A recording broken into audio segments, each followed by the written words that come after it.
नमस्कार, बहुत स्वागत है आपका संवाद न्यूज में। मैं हूं आपके साथ अंशुल शर्मा। बढ़ते हैं खबरों में आगे। सिंगरौली जिले के 16 नए कोरोना पॉजिटिव मरीज अलग अलग जगहों से मिले हैं, जिसमें एक जिला चिकित्सालय में डॉक्टर आरबी सिंह के कुछ दिनों पहले एक 4 वर्षीय नाबालिग बच्ची की मौत को लेकर विवादों में रहा वंदना चिकित्सालय एंड रिसर्च सेंटर के 3 कर्मचारी, सीआईएसएफ एनसीएल आलमोरी के जवान, पचौर जेल के बंदी गृह के निवासी जिसमें गनियार खुटार झिंगुरदहा क्षेत्र के निवासी हैं, जिसकी पॉजिटिव रिपोर्ट रीवा से देर शाम मिली है। आपको बता दें कि सिंगरौली जिला प्रशासन के लगातार सख्त रवैये के बाद भी कोरोना के केस में लगातार बढ़ोतरी हो रही है, वो कंट्रोल नहीं हो पा रहा है। जिले में अंतर्राज्यीय सीमा उत्तर प्रदेश छत्तीसगढ़ होने की वजह से बाहर से लोग आ जा रहे हैं। हालांकि प्रशासन की सख्ती है, जांच परख लगातार हो रही है। अंतर्राज्यीय सीमा पर जिला प्रशासन द्वारा सख्ती बढ़ाई गई है। इसके बाद भी जिले में कोरोना के केस कम होने की बजाय बढ़ते जा रहे हैं। जिला टीकमगढ़ बलदेवगढ़ गुलगुआ में सरकार के आदेशानुसार सरकार की गाइडलाइन का पालन करते हुए कृष्ण जन्माष्टमी मनाई गई, जो कृष्ण भगवान छोटे छोटे बच्चों को बनाकर उनके अंदर कृष्ण भगवान की छवि देखी गई। वहीं भजन कीर्तन करके, बुंदेली नृत्य करके भजन कार्यक्रम रखे गए और बुंदेली भजन कलाकार नारायण दास यादव ऐसे अन्य कलाकार भी अपनी अपनी प्रस्तुति के साथ भगवान के जन्म के कई गीत गाकर मनोरंजन किया गया। ग्वालियर के देहात थाना पुलिस ने डकैतों की योजना बना रहे 6 हथियारबंद बदमाशों को मुखबिर की सूचना पर घेराबंदी कर पकड़ने में सफलता हासिल की। पकड़े गए बदमाशों से पुलिस ने हथियार के साथ लूटा गया माल भी बरामद कर लिया है। फिलहाल पकड़े गए बदमाशों के खिलाफ मामला दर्ज करके पूछताछ शुरू कर दी है। आपको बता दें कि ग्वालियर पुलिस अधीक्षक को मुखबिर द्वारा सूचना प्राप्त हुई थी कि हथियारबंद बदमाश डकैती की योजना बना रहे हैं। वहीं अधीक्षक द्वारा बदमाशों को पकड़ने के लिए दिशा निर्देश भी जारी किए गए थे। वहीं मुखबिर द्वारा बताए गए स्थान की 3 स्थानों पर टीम ने मिलकर घेराबंदी की और हथियारबंद बदमाशों को गिरफ्तार कर पकड़े गए बदमाशों से 2 पहिया वाहन, LED TV, laptop, gas cylinder, चूल्हा, गैस आदि भी बरामद किया है। फिलहाल पुलिस पकड़े गए बदमाशों के खिलाफ मामला दर्ज करके न्यायालय के समक्ष रिमांड के लिए पेश कर दिया है। ये डबरा थाना क्षेत्र से रात को लगभग 4 किलोमीटर दूर 6 आरोपियों को पकड़ा गया है। इनके पास से मिर्च पाउडर, कट्टे और बका बरामद हुए हैं। ये किसी वारदात की फिराक में थे, परंतु उसके पूर्व ही पुलिस ने उनको पकड़ लिया और जब इनको पूछताछ की गई तो लगभग 14 नकबजनियाँ जो कि शहर में और डबरा देहात में और डबरा शहर में हुई हैं, इसके बारे में इन्होंने अपनी संलिप्तता बताई है और कुछ माल भी रिकवर हो गया है, लगभग 6-7 लाख रुपए का। और ये सूने घरों में रैकी करके और सरिये से घर का ताला तोड़ के और नकबजनी किया करते थे। ये इसमें से 2 शहर के ही रहने वाले हैं, 1 भिंड का है और 3 देहात क्षेत्र के रहने वाले हैं। इन लोगों ने मिलकर एक गैंग बना ली थी। अभी इसमें से हमें 4 लोगों के आपराधिक रिकॉर्ड मिल गए हैं, 2 के बारे में और कंफर्म कर रहे हैं। और ये गैंग बना के देहात में और शहर में नकबजनी की वारदातें करते थे, परंतु अभी जब इनको पकड़ा गया तो ये किसी बड़ी वारदात के फिराक में थे, क्योंकि इनके पास से मिर्च पाउडर, कट्टे और बका मिला है। कोरोना महामारी को देखते हुए सिरोंज में जन्माष्टमी पर निकलने वाले चल समारोह को स्थगित कर भक्तों ने सिरोंज के छतरी श्री हनुमान मंदिर से कीर्तन करते हुए पैदल यात्रा कर देवपुर द्वारकाधीश मंदिर पहुंचे, जहां पर श्री कृष्ण का पूजन अर्चन कर भगवान की आराधना करने के बाद भजन कीर्तन कर आनंद महोत्सव मनाया गया। राजगढ़ जिले के माचलपुर में प्रतिवर्षानुसार इस वर्ष भी बाबा स्वयंभू गुप्तनाथ महादेव की सवारी निकाली गई, लेकिन सवारी में कोरोना महामारी का प्रकोप स्पष्ट रूप से दिखाई दिया। हर वर्ष बाबा अपनी प्रजा का हाल जानने श्रावण मास के पूरे होने के बाद नगर में निकलते हैं, जिसमें भक्त महादेव की भक्ति में तरह तरह के स्वरूप धारण करते हैं। साथ ही हाल ही में नगर में हजारों की तादाद में लोग भगवान स्वयंभू गुप्तनाथ की सवारी का स्वागत करते हुए पूजा अर्चना करते हैं और ढोल नगाड़ों के साथ डीजे की धुन पर महाकाल भक्त सवारी में भक्तिमय होकर थिरकते हुए निकलते हैं। नगर में जगह जगह भगवान की सवारी का स्वागत किया जाता है, लेकिन इस वर्ष कोरोना का असर बाबा की सवारी पर देखने को मिला। न डीजे और न ही नगाड़े और न ही ढोल के द्वारा विभिन्न प्रकार के स्वरूप बनाए गए। नाथ महादेव इस वर्ष बाबा भोलेनाथ की जो शाही सवारी माचलपुर में नगर भ्रमण पे निकली है, उससे बहुत ही हमने सूक्ष्म रूप से निकाला है और हमारी जो संख्या पालकी में हर साल प्रतिवर्ष जो संख्या रहती है वो 10 से 1000 से 1100 के बीच संख्या होती है पालकी में। इस साल हमारी पालकी इस कोरोना महामारी को देखते हुए हमने 40 से 50 लोगों ने इस पालकी को निकाला है ताकि ये प्रथा बनी रहे और प्रतिवर्ष हमारे यहाँ जगह जगह नगर में मतलब नागरिकों द्वारा जो भी है इनसे भव्य स्वागत होते थे, वो भी हमने इस कोरोना को देखते हुए वो नहीं किए गए।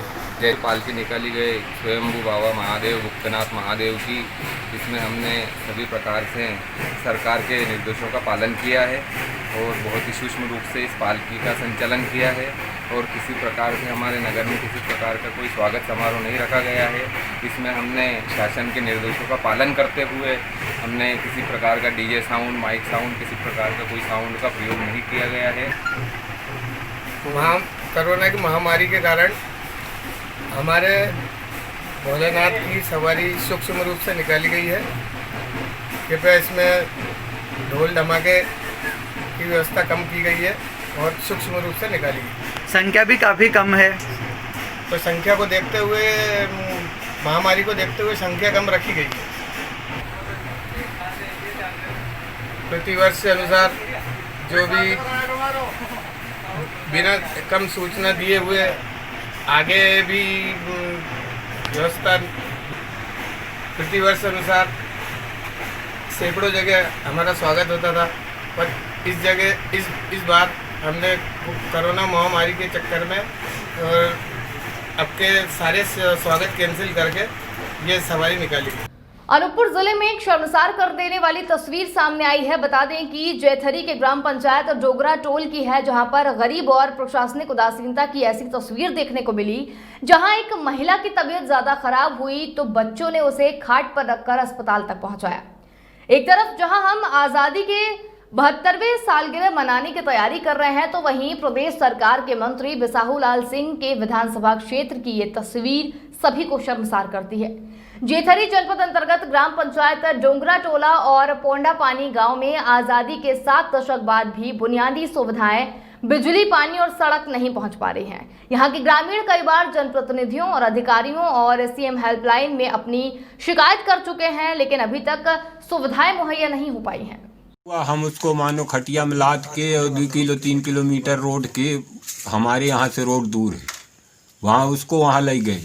रोड के हमको बड़ी समस्या है, एक नाला है, फिर गली में मैर मिट्टी है, उसमें आदमी नहीं चल पाते हैं खाली, तो हम मरीज को लेकर वहाँ गए। फिर वहाँ से फिर लेके साधन परिहार के पास में दवाई उसका करवाई। और ये कोरोना के चलते अस्पताल हम एक आदमी से 2 ले जाते हैं तो वो भी नहीं, उसका दवाई बिना साडोल के होता नहीं है। उसको हार्ट की बीमारी, आज मानो 10 साल हो गया उसको। प्रतिदिन वो 1000-1200 रुपया के हर महीना में दवाई खाता है तो ठीक रहता है। सांस फिर उसका बढ़ जाता है तो फिर वो दवा भी कंट्रोल नहीं करता है। जब तक हॉस्पिटल न ले जाओ, इंजेक्शन फिर न करवाओ, तब तक फिर वो गोली भी इंजेक्शन मानो उसको काम नहीं करता है। 4 गोली वो प्रतिदिन खाता है। हाँ, मेरा माँ का हार्ट का बीमारी थे तो उसका तबीयत जो है ख़राब हुई थी सर। वहाँ रोड है ही नहीं है, रोड न होने के कारण फिर हमको फिर खटिया व्यवस्था करके हम सर उसको निकाले। उसको मर जाना उस गांव में अच्छी है, बाकी जो कांदू होने बाद में जो है तो उसको निकालना उसको बड़ा कठिन है। आप जाकर वहाँ खुद सुते जो हैं तो वहाँ जाकर खुद आप देखिए कि क्या स्थिति में सच में है कि क्या ये झूठ है। सब पत्रा पोथी जो छापते हैं तो क्या सही में है कि झूठा है कि सच में है, तो उसको जाके आप खुद गौर से जाकर देखिए उस गाँव को। तो माँ को हाट में लेके आए थे, कहाँ लेके गए थे? उसको हम ले जाने के लिए शहडोल मूड बनाए थे, तो फिर है ही जौन है तो इसे हमें कोरोना का वो है तो भर्ती वर्ती नहीं करते हैं, लापरवाही है हर जगह कोरोना के चक्कर में। ये मामला मेरे संज्ञान में करीब 9-10 बजे आया है और उसके बाद माननीय कलेक्टर महोदय का ये आदेश हुआ है कि मैं जा कर के देखूँ, क्योंकि आज सुबह मेरे संज्ञान में आया है और मैं इसको आज देख के अपनी टेक्निकल टीम, मेरे एई, सब इंजीनियर और सचिव सब लोग मेरे साथ में हैं और हम जाके देखते हैं और जो जनता की सुविधा के हिसाब से जितना अच्छी से अच्छी हो सकेगी हम वो व्यवस्था करेंगे। सर, इसी गांव के लोगों ने लोकसभा चुनाव का बहिष्कार किया था और प्रशासन ने आश्वासन दिया था कि जल्द से जल्द आपको सड़क मिल जाएगी, मगर बीते 1 वर्ष गुजर गया, प्रशासन मुड़ के नहीं देखा। क्योंकि मुझे आए अभी 1 महीना हुआ है। इस संबंध में आप जो है प्रशासन की में जहाँ पे ये बात हुई हो उनसे आप बात करें। मैं 1 महीने में इस संबंध में कोई बात नहीं। मेरी जानकारी सर, जब लोकसभा चुनाव का बहिष्कार हो रहा था उस समय ग्रामीणों से मिलने आप स्वयं मौजूद थे। अनूपपुर वर्तमान कलेक्टर चंद्रमोहन ठाकुर भी मौजूद थे। निर्वाचन के सारा अमला मौजूद था। उनको यह आश्वासन दिया था कि आप वोट डालिए, आपकी रोड बनेगी। ग्वालियर के आबकारी विभाग के मुखबिर की सूचना पर पुरानी छावनी थाना क्षेत्र इलाके में एक घर में दबिश देकर ब्रांडेड कंपनियों की शराब की बोतलों की रिफिलिंग करने वाले 2 आरोपियों को पकड़ने में सफलता हासिल की है। पकड़े गए आरोपी के घर से रिफिलिंग में इस्तेमाल किए जाने वाली बड़ी मात्रा में सामग्री और 1 लाख रुपए की शराब भी बरामद की गई है। दरअसल ग्वालियर की पुरानी छावनी थाना क्षेत्र इलाके के ग्राम जिगसोली गाँव में कुशवाहा परिवार के घर पर छापेमार कार्रवाई की गई और बरामद की गई शराब की बाजार की कीमत 1 लाख रुपए बताई जा रही है। फिलहाल पकड़े गए आरोपियों के खिलाफ आबकारी अधिनियम के तहत मामला पंजीबद्ध कर लिया गया है। कल रात को हमको सूचना मिली, हमने उस पर खरीद कराई और आज हमने उस पर कार्रवाई की है। इसमें 120 बोतलें मिली है, जो 70 चीप रेंज की और 50 बोतल हाई रेंज की। चीप रेंज की बोतलें हरियाणा मेड थी और हाई रेंज की मध्य प्रदेश की भरी जा रही थी और ये रेवेन्यू का काफ़ी बड़ा नुकसान किया जा रहा था। तो कहाँ पर संचालित की जा रही है? ये ग्राम जिगसौली में एक कुशवाहा परिवार है, जॉइंट फैमिली है। तो सब मिलके भाई किसी के यहाँ तलघर में था, किसी छत पर था, ये कारोबार चल रहा था। तो लगभग कितने का माल ये जब्त किया जा रहा है? 1 लाख रुपए की शराब है लगभग, अगर अपने मध्य प्रदेश की रेंज से लगाए तो। इसमें आरोपी की गिरफ्तार की 2 महिलाएं आरोपी है, राधा कुशवाहा और वर्षा कुशवाहा। इनके पति बेसिकली कारोबार करते थे, लेकिन ये राजदार ये भी है इसमें, इसलिए मौके पर यही मिली है।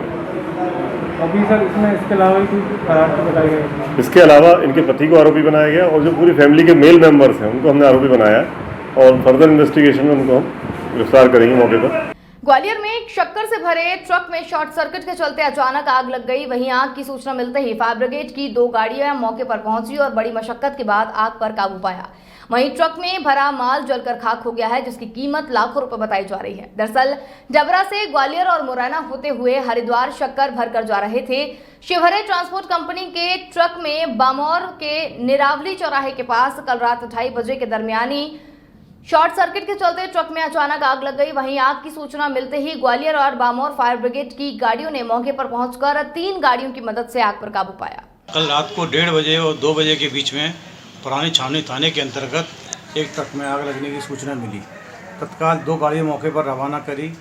एक आनंद नगर सब स्टेशन की एक गाड़ी हेडक्वार्टर से, वहाँ पुरानी छावनी के अंतर्गत में बामौर वाली गाड़ी भी आ गई थी। कुल 3 गाड़ी पानी फायरिंग करके आग को बुझाया गया, जिसमें शक्कर भरी हुई थी जो डबरा से ग्वालियर से हरिद्वार जा रही थी, जिसमें शॉर्ट सर्किट से अचानक आग लग गई थी, जिसमें लगभग नुकसान 9 लाख रुपए का होना बताया गया। आज पुनः दोपहर में भी आग लगी थी 2 बजे के बाद। एक गाड़ी द्वारा आग फिर दोबारा बुझाई गई। नीमच जिले के सभी नगर और गांव में श्री कृष्ण जन्माष्टमी बड़े ही धूमधाम के साथ मनाई गई, लेकिन विश्वव्यापी कोरोना महामारी के चलते हर साल की तरह जो मटकी फोड़ का महोत्सव भव्य आयोजन किया जाता था, जिसमें भक्तों में आनंद रहता था, वो हर बार देखने को नहीं मिला। जन्माष्टमी की शुभ बेला पर छोटे से गांव कड़ी खुर्द में भी श्री राधा कृष्ण मंदिर में रात्रि 12 बजे भजन कीर्तन के साथ पुजारी भोला के साथ सभी भक्तों ने बड़े आनंद और उत्साह के साथ महाआरती कर प्रसाद का लाभ लिया। बड़वानी जिला मुख्यालय के प्रसिद्ध सावरिया सेठ मंदिर में श्री कृष्ण जन्माष्टमी पर्व बड़े ही हर्षोल्लास के साथ मनाई गई। वहीं शासन की गाइडलाइन का भी प्रमुखता के साथ पालन किया गया। इस दौरान शयन मंडल द्वारा 12 बजे तक कीर्तन कर श्री कृष्ण की महाआरती कर पट खोलकर भक्तों को दर्शन करवाए गए। आपको बता दें कि सावरिया सेठ का आकर्षक श्रृंगार किया गया। मंदिर समिति द्वारा शासन की गाइडलाइन के अनुसार मास्क और सोशल डिस्टेंसिंग का भी सभी भक्तों से पालन करवाने की पहले ही व्यवस्थाएं कर ली गई थी, जिससे श्री कृष्ण जन्मोत्सव बड़े ही हर्षोल्लास के साथ मनाया जाना संभव हो सका। प्रशासन के द्वारा जो नियत मापदंड तय किए गए थे, उसी के अंतर्गत मंदिर समिति ने पूरा कार्यक्रम किया है। पूरे मंदिर परिसर को बैरिकेड्स करके बाहर से दर्शन, वो भी सोशल डिस्टेंस से करवाए गए और सभी के मुख्य द्वार के ऊपर हैंड सैनिटाइजर से हाथ धुलवाए गए। उसके पश्चात उनको प्रवेश दिया गया और जब महाआरती 12 बजे हुई, उस समय भी पूरे मंदिर परिसर को बंद करके बैरिकेड से और आरती का आयोजन प्रांगण के अंदर जितने श्रद्धालु उपस्थित थे उनको सोशल डिस्टेंस से खड़ा करवाकर आरती की। बड़वानी जिले के पानसेमल में 10 अगस्त सोमवार के दिन जवाई नगर के निकट स्थित नाले में एक शव पड़ा मिला था, जिसकी जांच के लिए सूचना मिलने के बाद पुलिस विभाग के एसडीओपी डीएस बघेल, थाना प्रभारी छगन सिंह बघेल मौके पर पहुंच गए थे। उक्त शव का पोस्टमार्टम कराने के बाद रिपोर्ट में खुलासा हुआ कि मौत सर में चोट लगने की वजह से हुई थी। वहीं पुलिस विभाग ने अज्ञात व्यक्ति के खिलाफ प्रकरण दर्ज करके जांच भी शुरू कर दी थी। वहीं एक मुखबिर की सूचना से ये पता चला कि मृतक के साथ 7 अगस्त को बापू को देखा गया था। उसके बाद तुरंत ही संदेह के आधार पर उसे हिरासत में लिया गया। पूछताछ में आरोपी द्वारा पहले तो गुमराह किया गया, बाद में प्रेस कॉन्फ्रेंस में एसडीओपी बघेल ने बताया कि आरोपी पहले भी वर्ष 2013 में पत्नी के हत्या के प्रयास और वर्ष 2014 में पत्नी की हत्या के आरोप में सजा काट चुका है। दिनांक 10/8/2020 को थाना पानसेवल में थाना प्रभारी को सूचना मिली थी कि जरगोन रोड पर कब्रिस्तान के पास जो नाला है वहाँ पे एक व्यक्ति की लाश पड़ी हुई है। इस सूचना पर थाना प्रभारी पानसेवल CS वगैरह अपने दल के साथ स्टाफ को लेकर वहाँ पहुँचे। लाश को बाहर निकलवाया। उसकी लाश की शिनाख्त की जब पहचान कराई गई तो ओमकार बारेरा के रूप में उसकी पहचान जो जवाई नगर पानसेवल कहीं होना मालूम पड़ी। इस व्यक्ति के बाद संबंध में दिनांक 7 को यहाँ गुमने की सूचना प्राप्त हुई थी, जिस पर से थाने पे जो सूचना मिली थी वो 9 तारीख की रात में मिली थी कि वो आदमी गुम गया हुआ, 7 तारीख से गायब है। कोरोना वायरस ने घरों से निकलने पर रोक लगा दी है, लेकिन कृष्ण भक्ति से सराबोर भक्तों के जज्बों पर रोक नहीं लगा पाई, जिसके चलते कस्बे के सभी प्रमुख मंदिर, सत्यनारायण मंदिर, राम मंदिर, राधा कृष्ण मंदिर में आकर्षक विद्युत सज्जा की गई, मनमोहक झांकियां बनाई गई। कस्बे में मटकी फोड़ कार्यक्रम कोरोना काल के कारण नहीं मनाया गया। वहीं कस्बे में जीरो मोबिलिटी और क्षेत्र में अपने घरों में ही रहकर आकर्षक झांकियां बनाकर हर्षोल्लास के साथ श्री कृष्ण जन्माष्टमी का पर्व मनाया गया और पूजा कर आरती कर कोरोना महामारी को नाश करने की मन्नत मांगी। राजगढ़ जिले के माचलपुर में राधा कृष्ण मंदिर में धूमधाम के साथ श्री कृष्ण जन्मोत्सव मनाया गया। आपको बता दें कि मंदिर में दर्शन करने के लिए आए श्रद्धालु भगवान कृष्ण की मनमोहक छवि देखकर अपने आप को उनके समक्ष नृत्य करने से भी नहीं रोक पाए। ऐसा लग रहा था कि भावना और भक्ति के आगे कोरोना जैसी कोई बीमारी नहीं है। आपको बता दें कि जीरापुर माचलपुर के मंदिरों में भव्य श्रृंगार किया गया। इसके साथ ही मंदिरों में माखन से भरी मटकियां भी टांगी गईं, जिससे श्री कृष्ण भक्तों द्वारा इसे फोड़ा गया और लोग भक्ति में इतने ओतप्रोत हो गए कि कोरोना का भय भी किसी को नहीं रहा। श्री कृष्ण जन्मोत्सव को धूमधाम के साथ मनाया गया और रात 12 बजे भगवान का जन्म हुआ और भगवान कृष्ण की महाआरती भी की गई। सिवनी जिले से गुजरने वाले नेशनल राष्ट्रीय राजमार्ग 7 पर छपारा में गणेशगंज के बीच बंजारी मंदिर के समीप नागपुर से जबलपुर की ओर जा रहे एक ट्रक अचानक अनियंत्रित होकर डिवाइडर क्रॉस करते हुए दूसरे साइड से जबलपुर से आ रहे ट्रक पर जा भिड़ा, जिसमें टक्कर इतनी जोरदार थी कि दोनों ट्रक के आमने सामने का हिस्सा बहुत बुरी तरीके से क्षतिग्रस्त हो गया और अचानक दोनों ट्रक में आग लग गई, जिससे मौके पर ही दोनों ट्रक ड्राइवरों की जिंदा जलने से मौत हो गई। वहीं दोनों ट्रकों में सवार कुछ 3 लोग गंभीर रूप से घायल हो गए, जिन्हें प्राथमिक उपचार छपारा के सामुदायिक स्वास्थ्य केंद्र पहुंचाया गया। इसके साथ ही गंभीरता को देखते हुए जिला अस्पताल रेफर कर दिया गया है। और फिलहाल के लिए इस बुलेटिन में इतना ही। देखते रहिए संवाद न्यूज। मुझे दीजिए इजाजत। नमस्कार।